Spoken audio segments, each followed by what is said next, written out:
Hi hello welcome to our channel. నేను మీ సిరి. ఈరోజు మనం చెప్పుకోబోయే కథ ప్రియనేస్తం పార్ట్ 65. కథలోకి వెళ్ళే ముందు లైక్ చేయడం మర్చిపోకండి. తీసుకెళ్ళిపోయారా అని అనుకుంటూ ప్రణయ్ని భుజాన వేసుకున్నాడు అర్జున్. వెంటనే ప్రణయ్ని మోసుకుంటూ జీపు దగ్గరికి తీసుకొచ్చాడు అతను. రక్తంతో తడిచి ముద్దైన ప్రణయ్ని చూడగానే కళ్ళు తిరిగి పడిపోయింది లోహిత.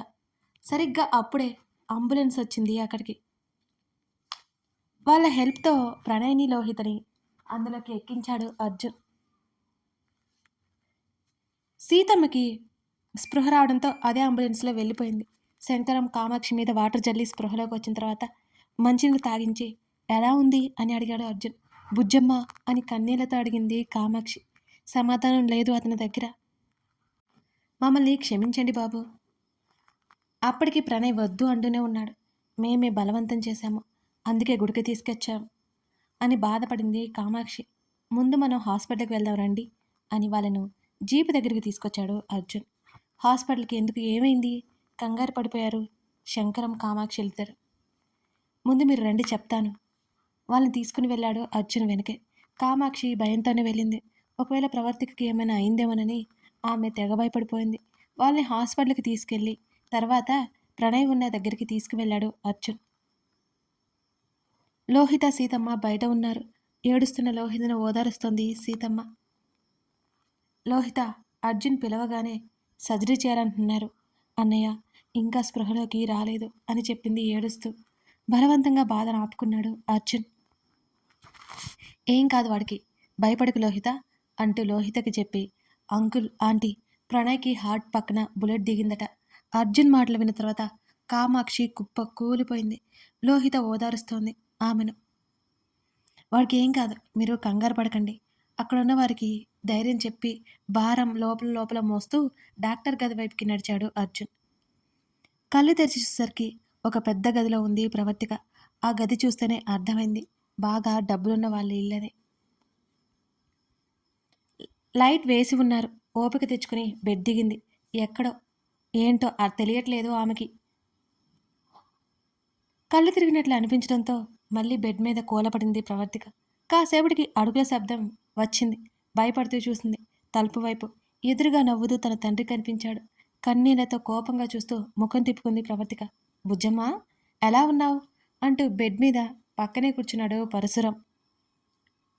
మాట్లాడలేదు తను. అర్జున్ ఎలా ఉన్నాడో ఏంటో అని ఆలోచిస్తోంది. ప్రణయ్కి అలా జరిగిందని ఆమెకేం తెలియదు. ప్రణయ్ బాగానే ఉన్నాడనుకుంటోంది. నా మీద కోపంగా ఉన్నావా బుజ్జమ్మ? నీకు మహా అయితే 1 నెల 2 నెలలు బాధ ఉంటుంది.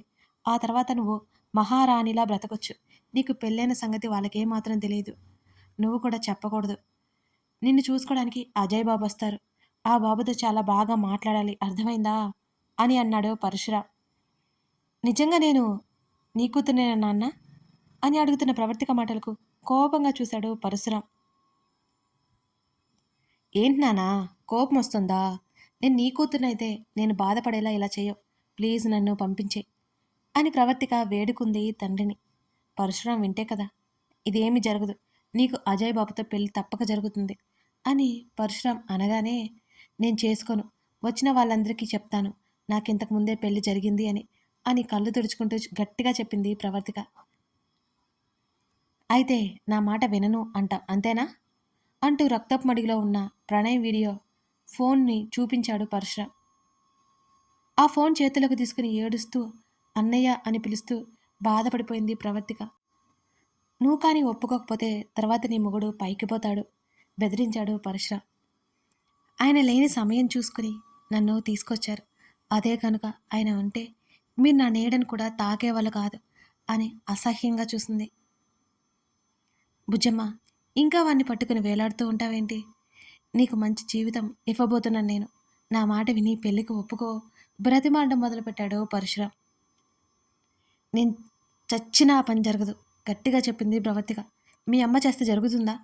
రాక్షసంగా నవ్వాడు పరశురాం. కంగారుగా చూసింది తన తండ్రిని. అమ్మ, అమ్మ ఇక్కడే ఉందా ఆమె ఏడుస్తూ అడిగింది. అవును, ఇక్కడే ఉంది. నువ్వు, మీ అమ్మ, నేను అందరం కలిసి సంతోషంగా బ్రతకాలి అంటే నువ్వు ఈ పెళ్లి చేసుకోవాలి, లేకపోతే మీ అమ్మని నీ కళ్ళ ముందు చంపేస్తాను అని అంటున్న తండ్రిలో మనిషి ఎప్పుడో చనిపోయి నరరూప రాక్షసుడు కనిపించాడు ఆమెకి. అసహ్యంగా తండ్రిని చూసింది ప్రవర్తిక. నీకు తెలుసు బుజ్జమ్మ, నీకు తెలుసు మీ అమ్మంటే ప్రాణం. నువ్వు నేను చెప్పినట్టు వినకపోతే మీ అమ్మ ప్రాణాలు పోతాయి అని చెప్పి మీ అమ్మని చూడాలని ఉందా అని నవ్వుతూ అడిగాడు. అవునన్నట్టు కన్నీళ్లతో తల ఊపింది. ముందుగా తాళి, పాపిట్ల బొట్టు కనిపించి నీకు గుర్తుందిగా? నీ దగ్గరికి అజయ్ బాబు మాట్లాడడానికి వస్తాడు. నీకు పెళ్లి జరిగిందనే విషయం తెలియకూడదు, అర్థమైందా? ఆ విషయం చెప్పావు అనుకో, తెలుసుగా నా తమ్ముడు కొడుకని కూడా చూడలేదు, నా భార్య కూడా నాకంతా ముఖ్యం కాదు అని చెప్పి అక్కడి నుంచి వెళ్ళిపోయాడు పరశురాం. వెక్కిలి పెట్టి ఏడుస్తుంది ప్రవర్తిక. నువ్వు ఎప్పటికీ ఏడవకూడదు అంటున్న అర్జున్ మాటలు ఆమెకి గుర్తుకొచ్చాయి.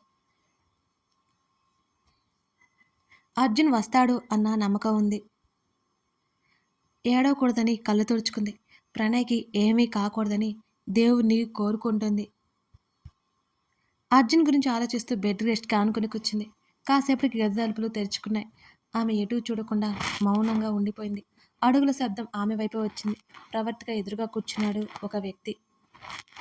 ఒకసారి అతని వైపు చూసి ముఖం పక్కకు పెట్టుకుంది ప్రవర్తిక. హాయ్ చిరునవ్వుతో పలకరించాడు. ఆమె మాట్లాడలేదు. బ్లాక్ టీషర్ట్, బ్లూ జీన్లో బాగున్నాడు అజయ్. కానీ అక్కడ ఒక మనిషి ఉన్నాడనే సంగతే ఆమెకి గుర్తులేనట్టు ప్రవర్తిస్తోంది ప్రవర్తిక. నువ్వు నాకు బాగా నచ్చావు. నీకు పెళ్ళి అంటే ఇష్టం లేదని మీ నాన్న చెప్పాడు. నాకు మాత్రం నువ్వు చాలా చాలా అంటే చాలా బాగా నచ్చావు. నేను నీకు నచ్చే వరకు వెయిట్ చేస్తాను. మరి కొన్ని రోజులు కాదు కదా, నెల రోజులు.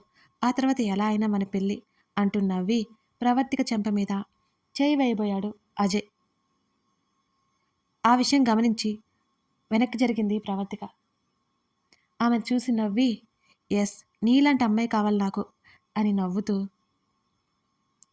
ఈ చీరలో చాలా బాగున్నావు, కానీ ఏడ్చినట్టు స్పష్టంగా నీ ముఖంలో కనబడుతుంది. ఇంకోసారి ఏడవకు. ఎందుకంటే ఎవరైనా నన్ను ఏరి కోరి రావాలి, బలవంతంగా కాదు, ఓకేనా అని అన్నాడు అజయ్. సమాధానం చెప్పలేదు ప్రవర్తిక. అసలు మాట్లాడలేదు కదా, ఎప్పుడు కోపంలో ఉన్నట్టున్నావు, రేపు ఉదయాన్నే వస్తానులే అని నవ్వాడు అజయ్. అంటే అప్పటికే చీకటి పడిపోయిందా? తాను వచ్చి 5-6 గంటల పైన అయిందా? వెళ్ళొస్తా. ఆమె చేతిని పట్టుకున్నాడు. అతని వైపు కోపంగా చూసింది. చేతులు వెనక్కి తీసుకున్నాడు అజయ్. కోపంలో కూడా చాలా బాగున్నా. ఐ లైక్ ఇట్ అని అన్నాడు అజయ్. ముఖం తిప్పుకొని ఎటో చూస్తూ కూర్చుంది. అజయ్ లేచి వెళ్ళిపోయాడు. మెడలో వేసిన అర్జున్ చైన్ చూసుకుంటూ ఉండిపోయింది. ఆ రోజే తెల్లవారుజామున ఆమె మెడలో వేశాడు ఆ చైన్ అర్జున్. ప్రవర్తిక, ఇలారా. అర్జున్ ఆమె చేతిని పట్టుకుని బెడ్ మీద కూర్చోబెట్టాడు. ఏంటండి నిద్ర వస్తోంది అని కావాలని ఆమె బెడ్ మీద వాలిపోతూ ఉంటే అతని పక్కన కూర్చొని ఆమె తలని తన భుజం మీద పెట్టుకున్నాడు అర్జున్. 5 నిమిషాలు ఆగు, పడుకుందు గాని అంటూ తన మెడలో ఉన్న చైన్ తీసి ఆమె మెడలో పెట్టాడు అతను. అది రక్ష చైన్. షాక్ అయిపోతూ అర్జున్ని చూసింది ఆమె. ఇదేంటి, ఇదెందుకండి నాకిస్తున్నారు అని ఆమె అయోమయంగానే అడిగింది. నీకు బాగుంటుంది అని అన్నాడు అర్జున్. ఆ చైన్ అంటే మీకు చాలా చాలా ఇష్టం కదా, మీరే ఉంచుకోండి, నాకొద్దు ప్లీజ్ అని అంది ప్రవర్తిక. ఎస్, అప్పుడు నేను అరిచాను, దానికి సారీ, మళ్ళీ రిపేర్ చేయించాను, ప్లీజ్ తీసుకో. ఆమెని తీయొద్దని వారించాడు అర్జున్. చిన్నగా నవ్వింది. ఇప్పుడు ఈ చైన్ని కిస్ చేస్తాను అని అనగానే సరే చేసుకోండి, నాకేంటి అని మూతి తిప్పి బెడ్ మీద వాలిపోయింది ప్రవర్తిక. అర్జున్ ఊపిరి ఆమె కంఠానికి తగులుతుంటే అతని వైపే చూసింది. ఆమె కనులు మూతపడుతుంటే అతను ఇంకా ముందుకు రాగానే అతన్ని ఏం చేస్తున్నాడనే క్యూరియాసిటీ పెరిగిపోయింది ఆమెకి. మెల్లిగా ముందుకు వంగి ఆమె కంఠం కిందగా ఆమె శరీరానికి అతుక్కుని ఉన్న ఆ చైన్ లాకెట్ మీద పెదవులు నిలిపాడు అర్జున్. పావల సైజులో ఉన్న ఆ లాకెట్తో పాటు ఆమె శరీరం మీద అతని పెదవుల ముద్రలు పడ్డాయి. అంతేకాకుండా అతని మీసాలు గుచ్చుకొని ఆమె శరీరం ఒక్కసారిగా జల్లుమంది. ఆమె మాట్లాడబోయే లోపు ఆమె హృదయం మీద తల పెట్టుకున్నాడు. అలాగే అతన్ని చూసి నవ్వుతూ తల నిమిరింది. ఆమె చేతిని పెదవుల దగ్గర పెట్టుకున్నాడు అర్జున్. అతనేదో చెప్పబోతున్నాడని అర్థమైంది ఆమెకి. ఆ చైన్ ఎప్పటికీ తీయద్దు. రక్ష వస్తువులన్నీ నా దగ్గర పెట్టుకుని ప్రతిక్షణం గుర్తు చేసుకుంటూ ఉండేవాణ్ణి. కానీ లేట్గా తెలిసింది తను నాలోనే ఉందని, నా ప్రాణమిది, నా ప్రాణమైన నీకిస్తున్నాను అని చిన్నగా చెప్పాడు అర్జున్. రక్ష గుర్తొస్తుందా? అతని జుట్టులో వేలు పెట్టి నిమురుతూ అంది. మర్చిపోలేదు, గుర్తు చేసుకోవడానికి. మనసు మూలల్లో దాగుంది అంతే. నిజానికి ప్రేమించిన వారిని కోల్పోయినప్పుడు ఆ బాధ భరించలేనిదిగా ఉంటుంది. లైఫ్ లాంగ్ ఆ బాధ భరించాలంటే చాలా కష్టం. ఆ బాధ నుండి విముక్తి పొందాలి అంటే మరో ప్రేమ అవసరం. దూరమైన ప్రేమనే తలుచుకుంటూ బాధను భరిస్తూ ఉండాలి. ప్రేమించిన వారి స్థానాన్ని భర్తీ చేయడానికి మరొకరు కావాలి. లేకపోతే మనిషికి మనుగడ కష్టం. ఇది ప్రాక్టికల్‌లో చూస్తున్నాను కదా! ఇదే సత్యం కూడాను. ప్రేమ ఏదో ఒక రూపంలో మన దగ్గరికి వస్తూనే ఉంటుంది. మనం జాగ్రత్త చేసుకునే దాన్ని బట్టి మనతో ఉంటుంది అని అన్నాడు అర్జున్. అతను చెప్పే మాటల్లో లోతు అంచనా వేస్తుంది ప్రవర్తిక.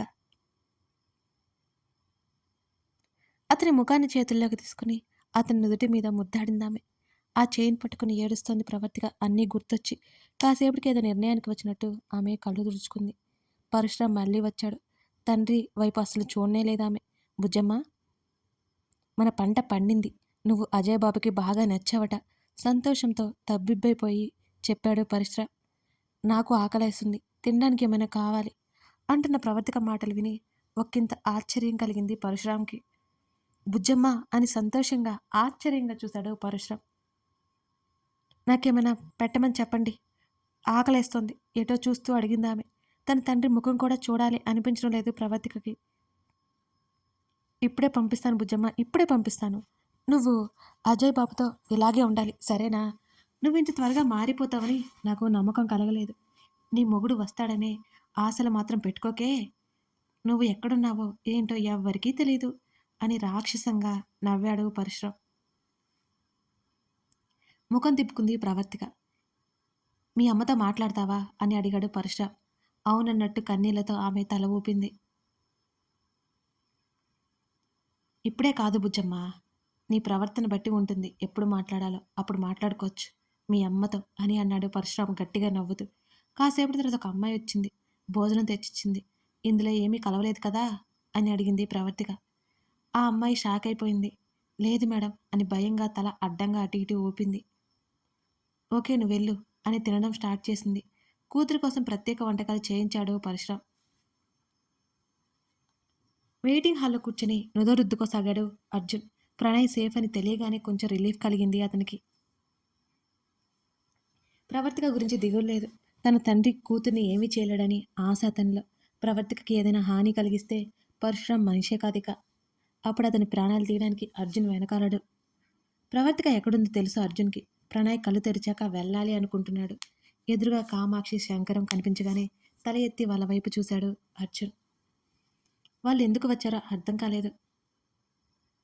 ఏంటంకుల్, ఏమైనా కావాలా అని అడిగాడు. అవును బాబు, బుజ్జమ్మని తీసుకువెళ్ళిన వాళ్ళెవరో తెలియాలి. అసలేం జరుగుతుంది అని అడిగాడు శంకరం. వాళ్ళు అదే అడుగుతారని అతనికి తెలుసు. వాళ్ళకు చెప్పక తప్పదనిపించింది అర్జున్కి. అంకుల్, మీరు నమ్మినా నమ్మకపోయినా నేను చెప్పేది నిజం అంటూ పరశురాం గురించి మొత్తం వివరించాడు అర్జున్. అర్జున్ చెప్పినవి విన్న తర్వాత మాటలు రాలేదు కామాక్షికి, శంకరానికి. తన అన్న ఎంత దుర్మార్గుడా అని తెలియగానే కాళ్ళు చేతులు ఆడట్లేదు ఆయనకి. బుజ్జమ్మ అని అన్నాడు భయంగా. ప్రవర్తిక పరిస్థితి, నీలిమ పరిస్థితి తలుచుకొని కామాక్షి ఏడుస్తుంది. ఆంటీ, మీరు కంగారు పడకండి, వాళ్ళిద్దరిని ఏమీ చేయలేడు. మీ అమ్మాయి ఎక్కడుందో నాకు తెలుసు. నేను రేపు బయలుదేరుతున్నాను. ప్రణయ్ కళ్ళు తెరిస్తే వాడితో మాట్లాడి వెళ్ళిపోతాను. నా భార్యను నాతో తీసుకొచ్చేసుకుంటాను అని అన్నాడు అర్జున్. అర్జున్ మాటలకి కొంచెం ఉపశమనం కలిగింది వాళ్ళకి. కథ కొనసాగుతోంది. ప్రవర్తికని అర్జున్ ఎలా కనిపెట్టగలడు? అజయ్ క్యారెక్టర్ ఎలా ఉండబోతుంది? ప్రవర్తిక ఏం చేయనుంది? ఇవన్నీ తెలుసుకోవాలంటే తర్వాత భాగం చూడాల్సిందే. లైక్ చేసి కామెంట్ చేయడం మర్చిపోకండి ఫ్రెండ్స్. Thank you.